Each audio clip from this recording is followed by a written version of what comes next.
एक बालक ने भगवान शिव को ही पेड़ के साथ रस्सी से बांध लिया। आखिर क्यों?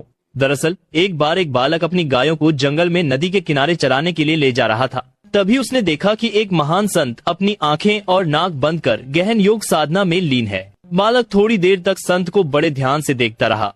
कुछ समय बाद उससे रहा नहीं गया और उसने उत्सुकता से संत से पूछ ही लिया कि वे यह सब साधना क्यों कर रहे हैं। संत ने जवाब दिया, मैं भगवान शिव के दर्शन प्राप्त करने के लिए ये साधना कर रहा हूँ।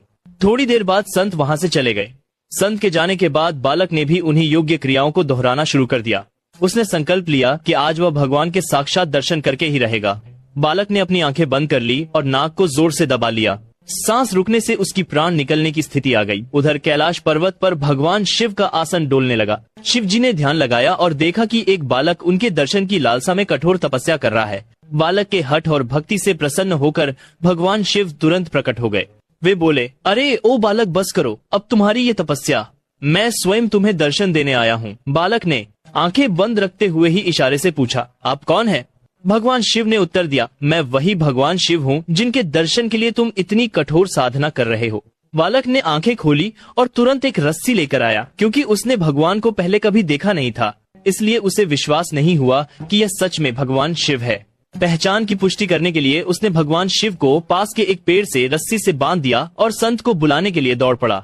वह संत दौड़ते हुए वहां आए, लेकिन उन्हें वहां कोई दिखाई नहीं दिया। उन्होंने बालक से कहा, मुझे तो भगवान कहीं नहीं दिख रहे। तब बालक ने भगवान शिव से पूछा, प्रभु, यदि आप सच में भगवान शिव हैं तो संत को दिखाई क्यों नहीं दे रहे?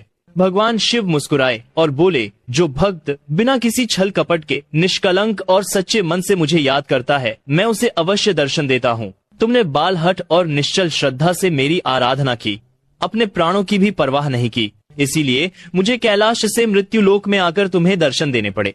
लेकिन यह संत अभी भी पूर्ण शुद्ध भाव से नहीं साधना कर रहे हैं। वे रोज क्रिया तो करते हैं, लेकिन उनके मन में अभी भी भटकाव और स्वार्थ है। इसलिए मैं उन्हें दिखाई नहीं दे रहा, पर तुम्हें प्रकट रूप में दर्शन दे रहा हूँ। सच्चे दिल से हर हर महादेव जरूर लिखें।